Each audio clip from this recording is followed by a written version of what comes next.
Praise the lord. సామెతల గ్రంథం 28వ అధ్యాయం 4వ వచనం. ధర్మశాస్త్రమును త్రోసివేయువారు దుష్టులను పొగడుచుందురు, ధర్మశాస్త్రమును అనుసరించేవారు వారితో పోరాడుదురు.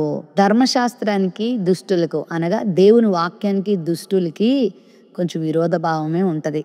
ఎందుకంటే దేవుని వాక్యం పరిశుద్ధతను బోధిస్తుంది, దుష్టుడు దుష్టత్వాన్ని ప్రేరేపిస్తాడు. ధర్మశాస్త్రాన్ని అనుసరించే వాళ్ళకి ధర్మశాస్త్రం అనుసరించిన వాళ్ళకి చాలా తేడా ఉంటుంది. ధర్మశాస్త్రాన్ని త్రోసివేసేవారట అంటే దేవుని వాక్యాన్ని పట్టించుకొని వాళ్ళు దుష్టుల్ని పొగుడుతూ ఉంటారు. నువ్వు చేసేది చాలా మంచిది, ఎందుకంటే వాళ్ళ నుండి వీళ్ళకి తాత్కాలికమైన లాభం అందుతూ ఉంటుంది. శాశ్వతమైన లాభం, జీవం ఇచ్చేటువంటి దేవుని వాక్యాన్ని వాళ్ళు అంత పట్టించుకోరు.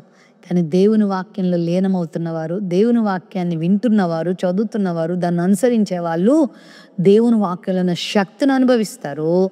దుష్టుల్ని వాళ్ళు ఎదురిస్తూ ఉంటారు, దుష్టులతో పోరాడుతూ ఉంటారు. ఈరోజు నా ప్రశ్న, దుష్టులతో కలిసిపోతున్నావా?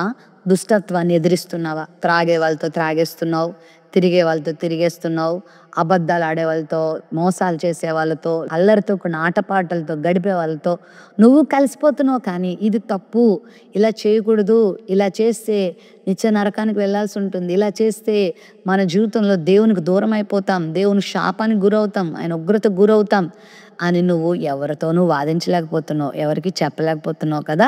అయితే నువ్వు ధర్మశాస్త్రాన్ని అనుసరించిన వ్యక్తిగా ఉన్నావు.